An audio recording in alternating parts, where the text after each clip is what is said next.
wanneer jou geloof in God deurbreek, wanneer die genesing begin plaasvind, wanneer die Here begin vir jou 'n deur oopmaak. Die resultaat van geloof wat antwoorde kry is ware aanbidding. Ware aanbidding wat nie gebaseer is om die arm van God te draai nie, maar aanbidding wat sê, o Here, U is goed.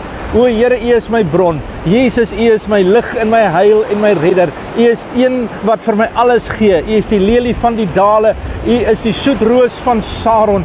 U, Here, is die Alfa en die Omega. Ek loof en ek prys U, Here, want die Here het wonders gedoen. Sien, wanneer 'n mens geloof in aksie begin kom, wanneer die genesing begin deurbreek, dan kom daar aanbidding. En die ware aanbidders van die Here sal die Here in gees en in waarheid vandag aanbid. En dis jy vandag. Jy is 'n aanbidder voor die Here. Jy sien dalk die pyn, jy sien die omstandighede, jy sien wat gebeur, maar jou aanbidding begin sê, Here, ek prys U. Ek sien die antwoord. Ek sien U goedheid. Ek sien U liefde. Ek sien, Here, dat U vir my die prys betaal het. Die houe wat op U rug geslaan was vir my gewees. Die bloed wat gevloei het, was vir my gewees.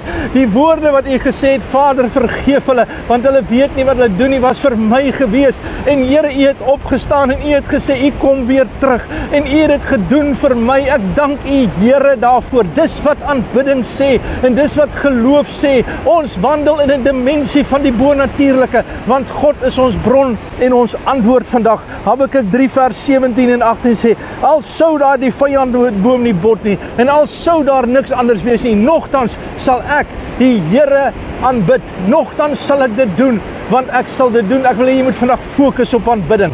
Staan so 'n bietjie rustig, staan 'n bietjie terug en laat toe dat God 'n wonderwerk in jou doen. Vader, ek bid vandag vir jou. Ek bid dat daar 'n bonatuurlike krag kom. Here, in Jesus naam, bring verligting. In Jesus naam, bring hoop. In Jesus naam, Here, in Jesus naam dank ek U dat ons geloof kan inhak in die bonatuurlike wat U vir ons gee. Ek dank U daarvoor in Jesus naam. Amen en God bless.